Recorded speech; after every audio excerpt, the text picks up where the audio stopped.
Wonderful. So I'm here with Arnie Arnesen, my good friend and host of the WNHN 94. All right, so the name of the show is called The Attitude with Arnie The Arnesen. Attitude, yeah. And we're up on the Pacifica Network, and we get heard around the country, and we get heard daily in New Hampshire, in Houston, Texas, and in Pennsylvania, and then the best of our show gets heard in about a dozen states. And Ames, Iowa. Ames, Iowa is one of them. Exactly. Yeah, exactly. It's wonderful. Lansing, Michigan. It's, I mean, who knows? it's so great to have your input. Am I supposed to be recording? Yeah, You have to tell me. and started. So anyway, we'll edit that, you know. So Arnie, one of the questions that I have to ask you, because we're in Concord, New Hampshire right now. I am, of course, in Ames, Iowa. Is in Iowa we have the caucuses. They're the first. A week later, by tradition and by political arrangement, the New Hampshire primaries begin and are held. So how does that work, and is that a good idea or not? Does that bias the system? What's your opinion on that? Look, we're both small states. New Hampshire's smaller than Iowa, but we're both small, manageable states. And part of the argument was always this was a place where people could sort of test the waters. They didn't have to raise a lot of money. They didn't have to have a lot of name recognition. They could go into every little village in town and get to meet people, go to their Rotary clubs. And it was like hands-on politics. That was years ago. That's not true today, especially after Citizens United. But Iowa and New Hampshire still play a critical role, maybe even more so today because of Citizens United. Because everyone now has their own personal billionaire, which means that they can actually sort of do their campaign, but now money doesn't have as much meaning because there's too much of it. And everybody has some. And everybody has some. Yeah. So now it's about them again. It's kind of maybe beautiful. But Iowa and New Hampshire are very different states, more so for Republicans than for Democrats. In Iowa, you find more of a religious, conservative, fundamental Republican. In New Hampshire, you have a libertarian Republican.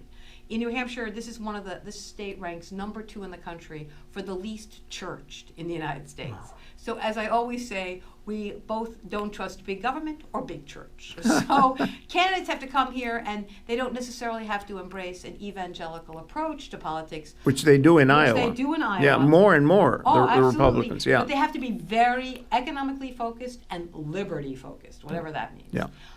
So for Republicans, it is a very, very difficult dance, to be honest with you, to go to Iowa and say what you need to say to get folks to come into the caucus and support you, and then to turn around and come to New Hampshire and say something somewhat different. Yeah. And if authenticity is at all important, you're beginning to sound a little inauthentic. Or what's worse is you can't really answer the question because you know you'll offend either base. So it's always fascinating to watch how Republicans go from Iowa to New Hampshire. Right. Now, Democrats are different, right? Oh, my God. Democrats have it much easier. Because obviously in Iowa, Democrats are somewhat more liberal than in other parts of the country, which is why Barack Obama, I think, won the Iowa caucuses in 2008. Hillary Clinton came in third, actually, and then Hillary Clinton won in New Hampshire. Hillary didn't win because of liberal or progressive. No. Hillary Clinton won in New Hampshire because she started living here in 1991. Okay? Is that right? So yeah. when you begin to realize this was her third race for president, not her first race. Right. Bill Clinton never necessarily had a strong affinity in Iowa. He loved New Hampshire. He did, and New Hampshire loved him, I think. Well, not only did we make him, the comeback right, kid, right. but also remember, this was the state that taught him it's the economy, stupid. Because when he was running for president in 91 and 92, New Hampshire was facing the worst economic downturn since the Great Depression. Wow. And we taught him what was really happening with the economy in a very intimate, sort of hands-on way. And it changed him. It really did change him. And plus, we also kind of rehabilitated his campaign. I mean, it was after the Jennifer Flowers thing. So in a lot of, there's a huge IOU to New Hampshire because we kind of forgave him. And there's also an understanding and teaching him that happened in New Hampshire that didn't necessarily happen in Iowa. So Hillary has been building and massaging and building the Rolodex here. Jean Shaheen is our senior senator. Right. She's a big Hillary Clinton supporter. Mm-hmm. So you've got a lot of Democrats who have been in the Clinton camp for a long time. So when Hillary went from Iowa to New Hampshire, even though the polls suggested that she wasn't doing as well, every Democrat on Hillary's team knew where everybody was. and I mean B-O-D-Y, not in everybody. I mean, they knew, and they knew exactly who they needed to get to the polls. And you never saw such an operation as you did. And as a result, she not only defeated Barack Obama, but she defeated him by 3 or 4 points, coming over a double-digit downturn before that. That Friday, she was down by double digits, and she beat him by 3, I think it was. Yep. So, but that's about years of work and massaging them, and having a relationship that didn't Yeah. necessarily exist with the Iowa Democratic Party. All right. And the other reason is that we've never really elected a liberal Democrat in New Hampshire history, except for Carol Shea Porter, who came in a couple of years ago. We blew our wad with Carol. You, however, had Senator Harkin. Yeah. So you have actually Yeah. elected liberal Democrats out of Iowa. We've never done that. in New Right. Hampshire. Now can we fast forward from 2008 to 2016 or 15? What are the Democrats doing? How do you see things unfolding with the Democrats? I thought that I would be knitting all season. I thought it was going to be Hillary. I thought the Republicans were going to have way too many candidates, and all the conversation would be happening on the Republican side of the aisle. And maybe every 6 weeks, someone would call me. So, what do you think? I think what's so shocking for Democrats is that not only is there a conversation that's happening, a la Bernie Sanders, but that it's a conversation that's shocking Hillary Clinton. And because it's a surprise to her, it's a surprise to a lot of us who do analysis, because all of a sudden we're getting asked questions that we never thought we were going to need to answer. And more important, what I think is interesting about the New Hampshire primary on the Democratic side, and then we can turn to the Republican side, is that what is surprising to Hillary is that there is an echo chamber for like a Martin O'Malley and a Bernie Sanders, but not an echo chamber for Hillary Clinton. And what do I mean by that? Elizabeth Warren, the senator from Massachusetts, who is sort of the heartbeat of the progressive Democrats, is a very powerful voice in Washington. And I once said to a reporter that Hillary Clinton is the most well-known woman on the planet, but Elizabeth Warren is the most powerful Democrat in the country. Wow, And there's a interesting. difference. And I should mention that we're speaking here a couple of days before July 4th of 2015. So when people watch this, they can put into perspective what we're talking about and what may unfold by September, Exactly. October, November, and certainly by the Exactly. caucuses.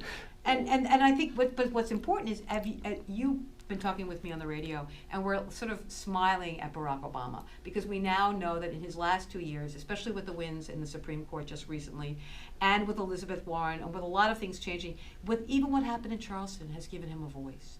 But it's given him a voice that resembles the voice that he ran on in 2008. You see, the Obama that ran against Hillary Clinton, we haven't really seen until the last couple of weeks. He disappeared for 6 years, and now he's coming back. That's good for Barack Obama. That's good for his legacy. That helps Elizabeth Warren in her voice in Washington. Not so good for Hillary Clinton, because that voice beat her in 2008, and that voice sounds a little more like the Martin O'Malleys and the Bernie Sanders than the Hillary Clinton, who hasn't really said very much. She has been a little more cloistered. She's a little more reserved. If she does speak at all, it's about very safe issues. Believe it or not, voting rights is a kind of a safe issue for Hillary Clinton. Where else is she going to go? The whole question of immigration is actually a very safe issue for Hillary Clinton. What's harder for her is trade. What's harder for her is oil and gas and climate change. What's harder for her is tax policy. What's harder for her is healthcare, even in a lot of ways. Big pharma or healthcare? Which one is it, Yeah. So a lot of things that she anticipated a couple of months ago have turned out not to happen. And I think she's trying to regroup, and that's a challenge. And on the Republican side, the number of candidates is the worst thing that could ever happen to the Republican Party, because it's impossible to make connections. It's impossible to elevate yourself above anyone else. There is no value to money because they all have it.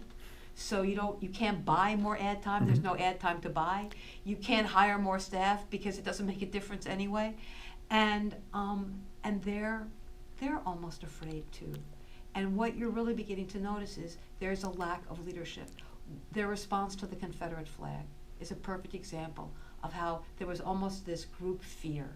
Their response on so many issues, they're afraid to really sort of speak their truth because whatever's happening, they're looking at, oh, how do I sort of massage Iowa when only 15 votes might make a difference in Iowa, Yeah. then come to New Hampshire when only 20 votes might make a difference.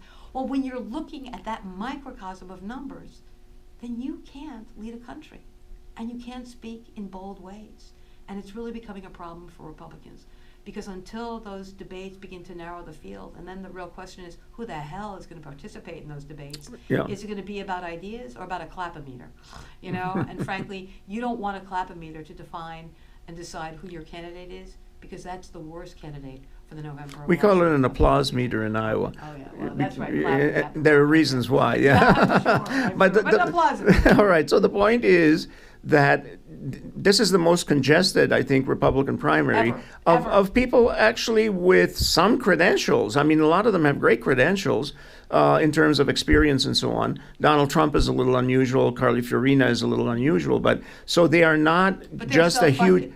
Yes, they're not just Right. a huge field, Right. but they're a field with credibility, and that's why they're being taken seriously, and that's why the poll numbers are so, let's call it sliced and diced. They're all getting little slices of the Republican base. What's interesting about their credibility is they don't think anybody else is credible. So what I'm saying is, Yeah. that why would Bobby Jindal decide to run? Yeah. You know, Chris Christie should have been toast 6 months ago. They all don't see anyone they think can win. Oh, that's a Beat good Hillary. point. And so it's almost an invitation. But that proves the weakness of the Republicans. Yeah. They're proving their own weakness. How foolish is this? And the Republican Party is also being marginalized. And I think that you're beginning to hear that from Reince Priebus, the chairman of the GOP. He's out of his mind.